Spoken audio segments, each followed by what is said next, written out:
यह भी नहीं मालूम कि होगा या नहीं होगा।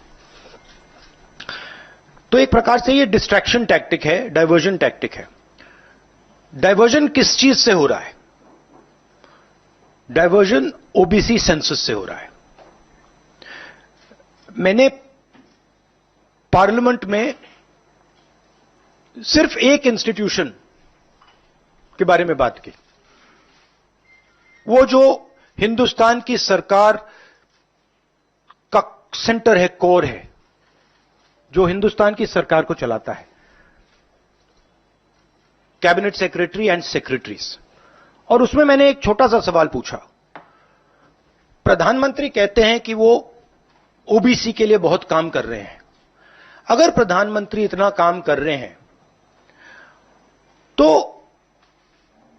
90 लोगों में से सिर्फ 3 लोग ओबीसी कम्युनिटी से क्यों हैं? पहला सवाल।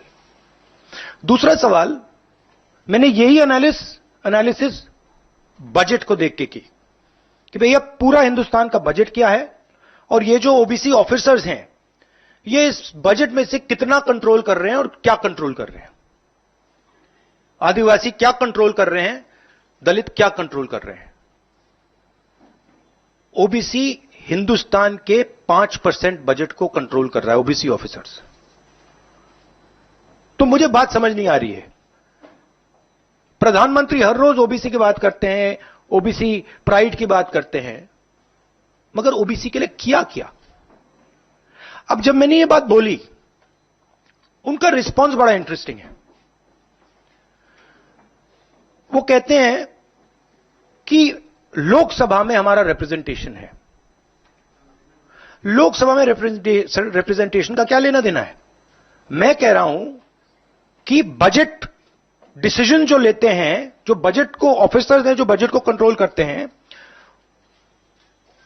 5% ओबीसी निर्णय ले रहे हैं।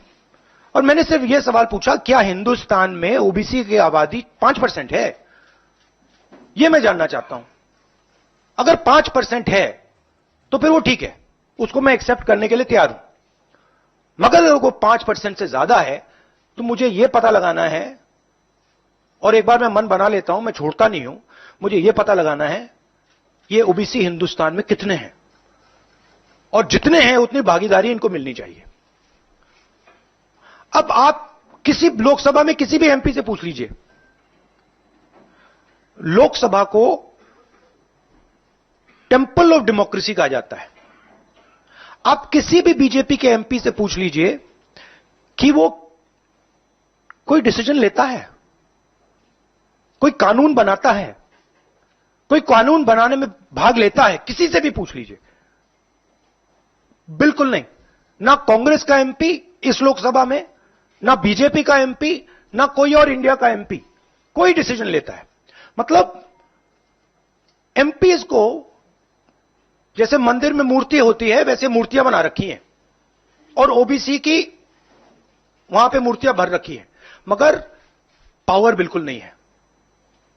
देश को चलाने में कोई भागीदारी नहीं है। यह सवाल मैंने उठाया है कि क्या, और हर ओबीसी युवा को यह समझना है